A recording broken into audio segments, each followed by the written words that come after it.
आणि आता पाहिलं तर जळगाव जिल्ह्यामध्ये मोठ्या प्रमाणावर कायदा सुव्यवस्था ढासळलेली आहे. कालच आमच्या शिवसेनेच्या प्रमुखाचा आणि उपसरपंचाचा या ठिकाणी निर्गुण हत्या झाली.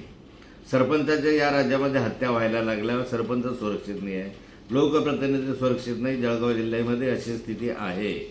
धरणगावमध्येही परवा दिवशी एका मुलीला छेडखानीचा विषय समोर आला आणि त्या मुलीने आत्महत्या करण्याचा प्रयत्न केला. महिलांच्या सुरक्षेविषयी प्रश्नचिन्ह या जिल्ह्यामध्ये निर्माण झाले आहे, राज्यामध्ये निर्माण झालेले आहे.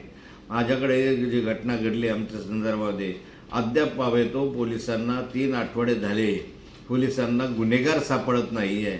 म्हणजे हेतुपुरस्सर पोलीस खातं याच्यामध्ये हे प्रकरणाच्या संदर्भामध्ये हलगर्जी करत आहे. त्यामुळे सर्वसामान्य माणसाला काय न्याय मिळणार आहे? एकंदरीत जळगाव जिल्ह्याची कायदा सुव्यवस्था इतकी बिघडलेली आहे, इतकी खालवर गेलेली आहे की आता पोलिसांचा धाक, यंत्रणेचा धाक आता राहिलेला नाही असं चित्र आहे.